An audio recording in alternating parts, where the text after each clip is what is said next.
Hi, I've been asked a few times lately by different parents about the different types of guitar that they can get their children who are taking guitar lessons with me. You know, it's a really good question because there's so many different guitars out there, and if you don't play yourself, it's hard to know what to look for. So we're going to talk about the main different types of guitar, which are going to be acoustic and electric. We're going to talk about the size of guitar, and we're going to talk about, you know, what you need to do if your child is left-handed. Okay, so let's start.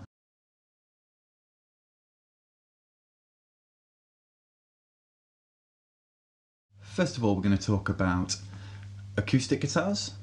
Now, acoustic guitars, you're going to have to think really just about the type of string that it comes with. So we're going to have nylon strings, and you're going to get steel strings.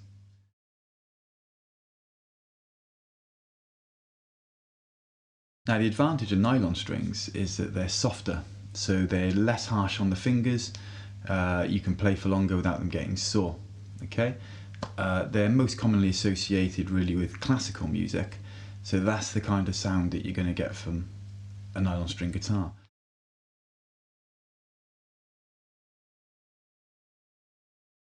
Steel string guitars have a brighter sound, usually louder as well, and more often played with a plectrum rather than with fingers.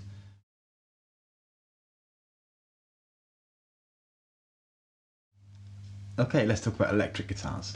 So really with electric guitars, what you need to consider, in my opinion, is if you're going to get a fixed bridge or a tremolo. So a fixed bridge looks like this, and a tremolo system like this. Now, a fixed bridge, in my opinion, is the way to go with a beginner guitar, and that's because simply the tuning stability is much better. So you're not going to have to be tuning it in all the time.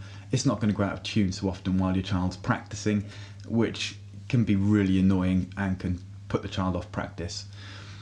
Tremolo systems are fun. You know, you can get lots of different sounds out of them.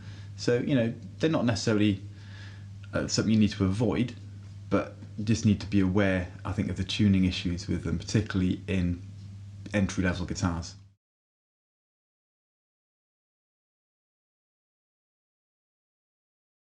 So you can get half size, 3/4 size and full size guitars. And as a rough guide, I would say if your child is in key stage 1, you're going to be looking at a half size. If your child's, you know, bigger than average, look at a 3/4 size. Key stage 2, mainly 3/4 size for a child in key stage 2. However, if your child's in year 6 or they're year 5 and they're tall for their age, you know, you may want to consider just getting a full-size guitar. I mean, as a short anecdote, you know, I was teaching a child in year 3 who was coming in with a full-size guitar. He was really struggling getting his fingers around the fretboard, really struggling getting a nice sound out of his chords. His parents then moved on and got him a 3/4 size guitar, and he came in and there was a world of difference. You know, he could suddenly finger those chords properly, get a nice sound out of it. So, you know, the size of the guitar is really important.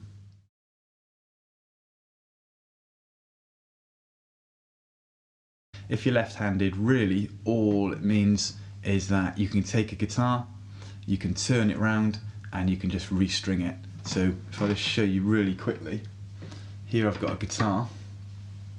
This is a right-handed guitar, so I would hold it this way, and the deeper string, the E string, is on the top here. Okay, if I can show you that there, you can probably just about see the thicker strings at the top.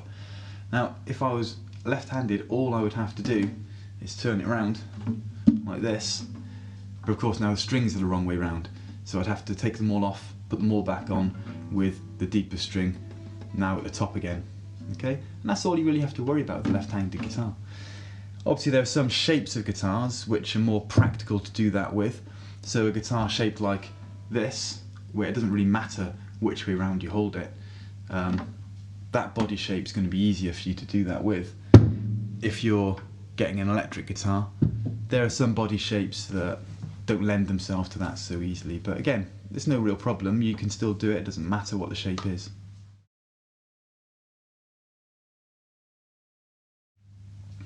Alright, as a last thing just to talk about quickly, I wanted just to have a little note at the end about just talking to your child and seeing what they really want to play, because what we really want is our children to be passionate about learning, to be enjoying it, to be engaged, and really that means that they need to be playing what they want to play. So if your child is desperate for an electric guitar and wants to play rock music and wants to jump around the living room playing the guitar, and you get a small classical guitar and sit them down and say, right, this is what you have to learn, and make it all serious, there's no faster way to take the joy away, and that's not going to lead to the child learning well and progressing. We want to instill a love of music for life, and not make them feel that practice is boring and not fun. So have a chat to your child, and try to get the best thing that you can for them. Okay? Alright, thank you very much for watching. If you have any questions, again, feel free to contact me, email me. If you are taking guitar lessons with me, you have my contact details. Feel free to chat to me if you bump into me at school or anywhere else. Thank you very much. Bye-bye.